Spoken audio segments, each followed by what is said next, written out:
Welcome to the second series of the Pixellab Hack Series. Welcome to the episode 2 of this series. And in this series, we are going to be doing something very fun, and we want to discuss about a tool, an underrated tool in Pixellab. Most designers do underrate this tool, and I tell you, this tool is very, very efficient.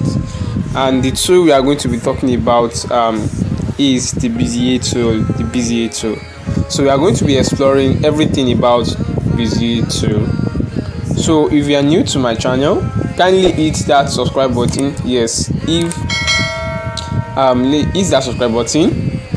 Turn on the notification bell so as to notify when I drop a new series about Pixellab and graphic design as a whole. And make sure you share this video to your friends and those people that might need it. And to all my subscribers, thank you so much. I really appreciate. So without further ado, let's dive. No, we're not diving. Let's walk into today's series.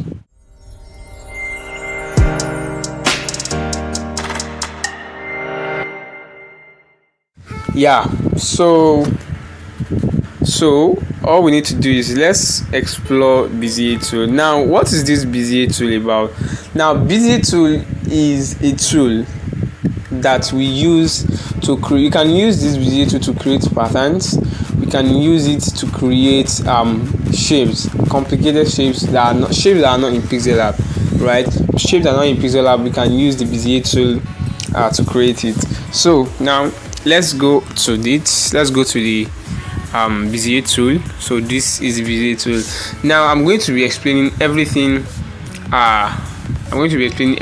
Under here. I'm going to be explaining everything now. So when you click on Bezier tool, you are going to see this icon first. These buttons at the top and all of that. Then you have to see Bezier mode. You see the actions and all of that. Right, so I'm going to take it step by step. Now, as you can see, I have this line. So this is the default line that is being created from default, right? So before I explain this first line at the top, let me quickly explain. Let me first of all go to the Bezier modes. So we are going to be working with this this line that we have on the screen. So let's talk about this. Now, you see this first icon. Before that, now if we notice this line on the screen, we can see that it has two dots, right? It has two dots. Now these dots, we call it nodes. Right? So this first icon allows us to add more nodes, that is more dots towards the line we have here, right? So I can just click on the screen, anywhere on the screen, to to create a new node. So if I tap here, you can see that another line is created to the point where I tapped the node, right? I can tap here, it's going to create another one. I can continue tapping, and it's going to continue giving me different node, right? It's going to continue giving me different nodes. So that is the function of this one.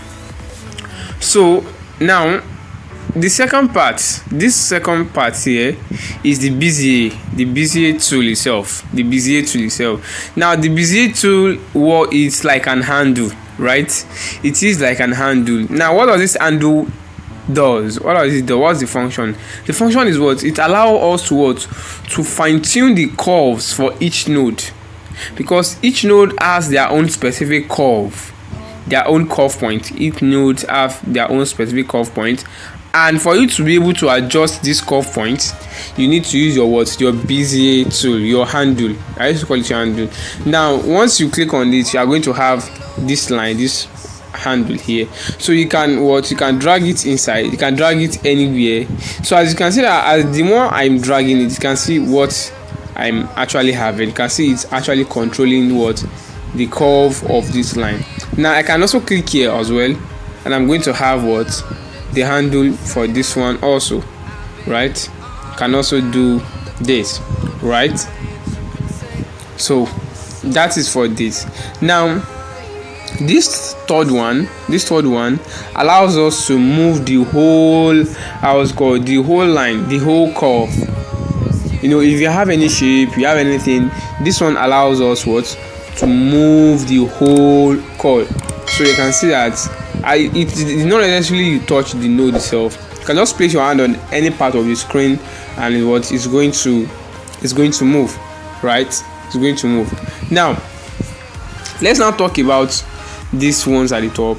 Now this first icon, this plus icon at the top, so it means that what is going to add another line. Look at this curve, it's going to add another curve on the front. So if I click on plus, you can see that what it adds another line at the top. So I can press another plus again. Now if you notice that the numbers at the middle, this number here at the middle is increasing. The more you add this line is the more the number is going to increase. So it means that I have three different lines here. So I can even move them separately. I can move them separately. I can move them separately. I can continue adding like this. Are you with me?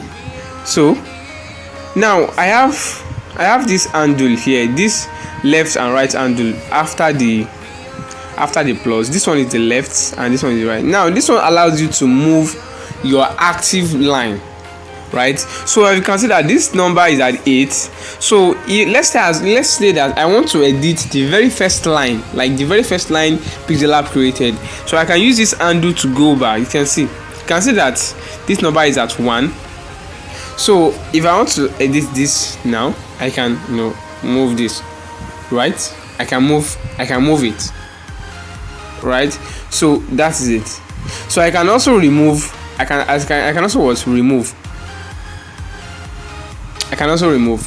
Can you see me? So I can just copy it like this. So if I check mark it now, they can use it to create something like this. You can see this is very, very nice. This is very, very nice. This is very, very nice. You can see. Look at what we did. So this is one of the most underrated tools. It's an underrated tool, right? So these are just the basics, right? Let's still let's move on. Let's explore more. Now let's go back to the Bezier tool again. So this one allows us to edit the handle, the node, the curve for each node, and this one allows us to move. So now let's now create a basic shape from this.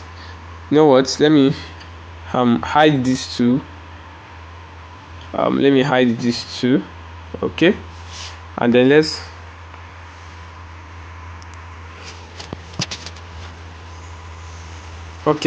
so before that, let's move on to these actions. Sorry, I forgot. I wanted to skip it, but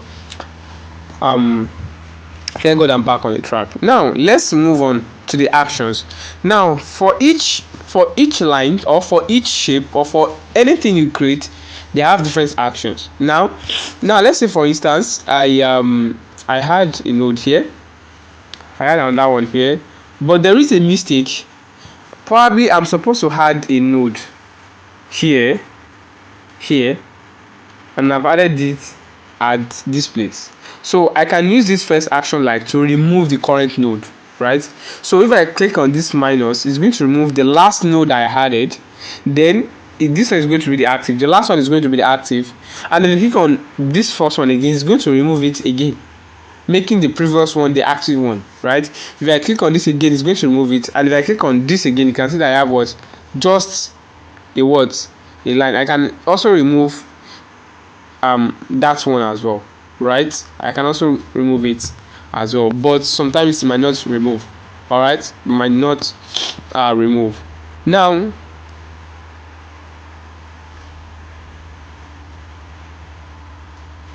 Coming.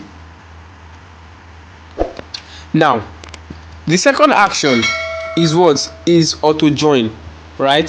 So auto join is just what is going to what join the last node together with the first node, so that it won't be a body for you to start zooming in into your canvas, trying to look for where the end point, where the middle point of what the first node is. All right, so you can also automatically use this action, this second button, to what to close your shape. So if I click on this now, look at what happens now. It has what it has closed it up properly, right? It has closed it up properly. So I can decide to fine tune it like this. I can decide to fine tune it like this. Okay, you can see. Can see. Can see. All right, you can see what we have. You can see what we have. You can see. All right, so you can see now you can see that you have another, but you have two extra buttons now. You have two different buttons now this one allows you to add another point. Normally we had these 2 points before. We had this one and this one before, right? Now since you have closed it, now you are going to see this one automatically once you've closed it. Now this one will add a point for you on the line, right? And you can also remove the joining itself by clicking this one. You can see what happens. You can see what is actually going on. Okay, let's do it again. So now let me close it. All right, so I can remove it back. I can close it. All right, so that is for the. I hope you understand. I hope you guys are following me.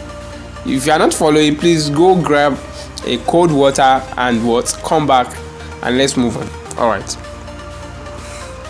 now let's move on to the next one. Now this second action is the scale. It's going to tell you how you want your shape to be bigger, or it's going to be smaller, or something like that, right? All right, so that is for that. Now this one is just the rotation, for you to rotate what you created, right? Now let's move on. Now if you close your shape, if you use the close action to close your shape, you are going to have this opacity. You are going to sorry about that. You are going to have this opacity, but if you do not close it, you're not going to have this opacity. This is what I mean. Now let's say for instance I created this shape, I created this, and I did something like this. Normally it's looking like it is joined together, right? But if I scroll up, what am I seeing? I'm only seeing stroke. Can you see it now? It is until you close, because the reason is because it is still a line.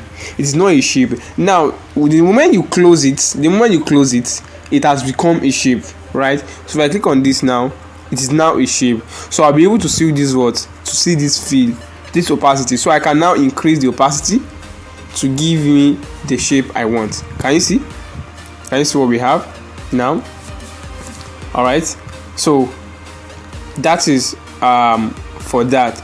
Now the stroke width, you can increase the stroke width. How do you want your stroke to be thick enough? Now this one is just talking about the how you want the end of your stroke to be. Now this first one is rounded, this one is flat, and this one is square.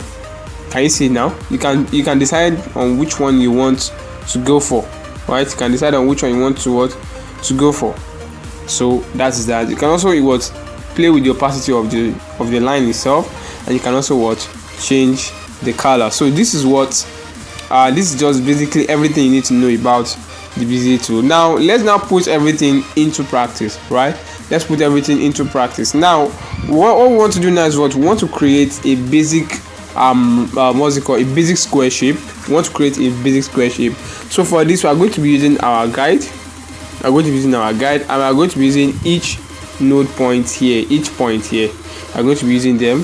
So let me put on the magnet. Right now we enter the Bezier tool. Now all we need to do is now for we to move this node, we are going to using this Bezier tool, so you can move it, right? So let's put this one here. can see, and then put this one here. So this red line, it means what? It snap to the what? To the center, right? So I can bring this down like this, and I can also what? Bring this up like this. So can you see? So now the next thing is for me to add another node. So I'll click on this first one and I'll click on this guy. All right, so I can now move it like this also, so I can play with this one. All right, so that is for that. This one also is done. So let's move to the next one, which is this one. So I can what? Move it for it to, okay, it is centralized. So I'll click on this again, then drag this handle to this line to make sure what? It is magnetized. So once it's magnetized, it's going to tell you this, it's going to show you this red line. You can see what we have now. You can see what we have. All right, so now the last thing for me is to join this node and this node together. All right, so I will just go to the action. I'll click on this last node that I added. I'll go to the action and press this one, and it's automatically what? Join it together for me. So I can just edit it like this, and there you have it. You have your square shape within. So you can now bring up what? The opacity. Can you see? You can now bring up the opacity, and you can also change the color. Look at what we have. So now if you notice something, you will notice that what? Your shape has what? Stroke at the edge, right? That stroke at the edge. So all you need to do is what? Just go to your stroke width and what? Decrease the stroke width, right? So you are not going to have anything on your on your shape. So look at, can you see what we have now? Can you see what we have? All right, can you see what we have now? Let's try creating a circle. Let's try creating a circle.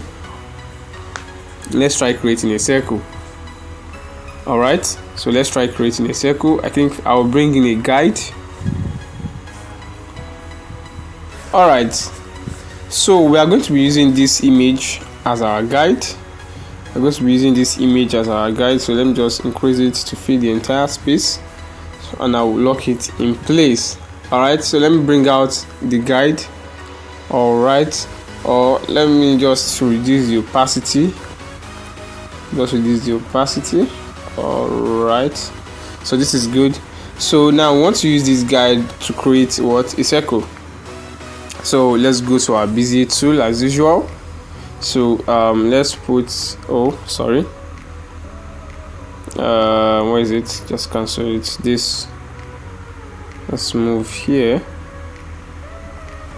Okay, let's use our guidelines this time around. This is our guideline this time around. Okay.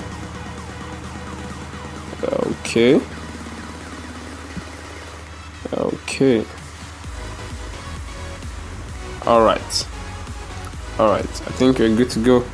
All right, so okay, this is snapped to that place. All right, now let's finesse this into place. All right.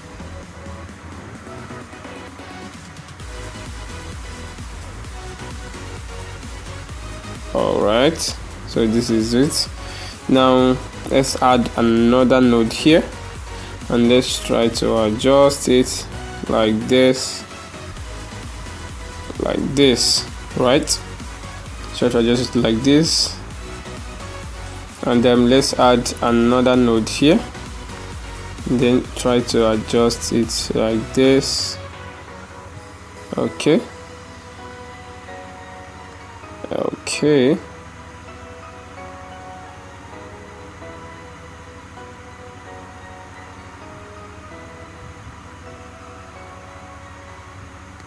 Okay, so now all we need to do is just close it up. Let's click on this one and then close it up.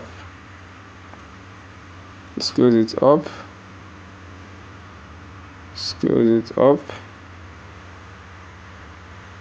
Okay, well, not really with the same thing, but we should have a circle. Yeah. Okay, let's see what we have now. Okay, you can see what we have now. We have what our circle. We have our circle like this, right? We have our circle like this. So this is going to be we are going to end this tutorial here today, because we are going to split. We still have some things to discuss about Bezier too, so we are going to split it into different parts. Okay, this is going to be the first part, and we are going to stop it here. And by next week Saturday, so this series is going to be releasing every Saturday by 5 p.m. So for next week, for the next two episodes, or for the next two series, we are still going to be discussing what's it called, Visit, but we are going to be working with more complicated examples in this case. So I hope you enjoyed and learned one or two things from this tutorial. So if you enjoyed this tutorial, please click on that subscribe button before you leave. Click on that subscribe button, click on the notification bell so as to be notified when the next episode of this series drops next week. And thank you so much for watching, and I'm going to see you guys in the next episode. Until then, keep creating, never stop creating. Peace out.